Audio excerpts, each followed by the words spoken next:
What's up guys, KPlays here, and welcome to part 1 of my Iceborne hunting horn set guides. Today we'll be going over the strongest raw damage options we can get, and I'll also be sharing the sets I've been using for them. As a disclaimer before we start, these are going to be focused on damage dealing. If you feel the need for a few helpful utility skills here and there, you're free to drop a little bit of power in certain places.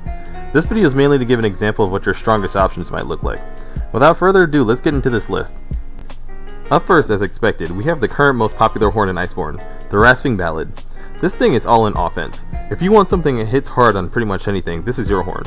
Your base raw with elementless and 1-2 attack augments is extremely high, and pairing that with purple sharpness, attack up XL, and both the new offensive attacking songs give you quite the weapon. Technically speaking, this video should really end at rasping ballad if we're talking about the best raw damage options, but the reason I'm making this a top 5 list is because of its minor drawbacks. If you can't consistently hit weak spots, that purple sharpness will be really hard to keep up even with master such, and if you're into hunting horns for song utility, you don't really have a lot to work with here. So if you want more variety for variety's sake, let's keep going. Moving on to number 2, we have the Madbone Horn 3. This hunting horn is great for getting through Iceborne story mode, and it also doesn't look half bad at endgame either. You can only hit white sharpness, true, but custom mods, augments, and elementalists give Madbone a lot of extra power to make up for it. The songs can also come in handy in a handful of situations.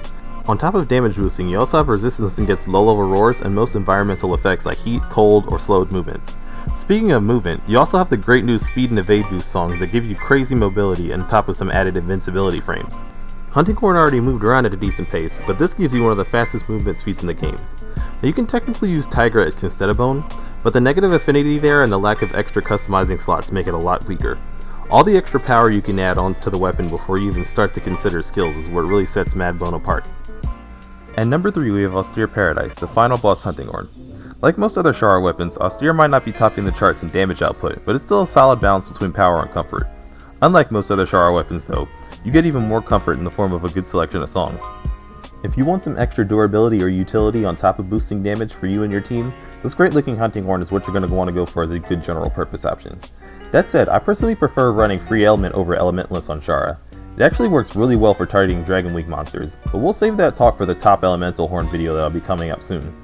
For now, let's just say that Austere Paradise is one of the more versatile options on this list. Either way you want to run it, it works pretty well. The new denne Doom sounder from the recent Rajang update takes the number 4 spot on our list. There's a mixed bag going on with this thing in terms of power. On one hand, you're looking at a 5% lower attack boosting song, negative affinity taking up your augment spots, and white sharpness that needs handicraft to unlock. On the other, you have extremely high base raw stats, and that's the main thing carrying denne to the top 5 list. With its best damage setup, it should technically be number 3 ahead of Austere, but it requires you to run a health augment and have good peak performance and agitator uptime to stay ahead. There's a more consistent setup that uses double affinity augments instead, but without peak you lose a bit of power and fall under Shara hunting horn. Still, they're both close enough that you can use them more or less interchangeably, and Rajang has a small chance of winning out in fights where the extra bit of element can make a small difference.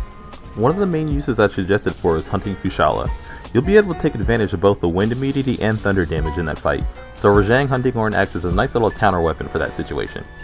Last but not least, we have sonars Icebill. The Volcana hunting horn, on top of having an absolutely beautiful design, rounds out our top 5 list because of its decent raw stats and songs on top of added ice damage. You'll recognize the well-rounded song list is the same one that made Deep Barrow so good in World. If you like that mix of offensive and defensive options before, this is the weapon you'll want to go with. Deviljo's horn is unfortunately no longer a high-end choice after losing its high attack power advantage and the ability to effectively use max might. Lots of options are just as strong or stronger now without having a drawback as big as negative 30 affinity.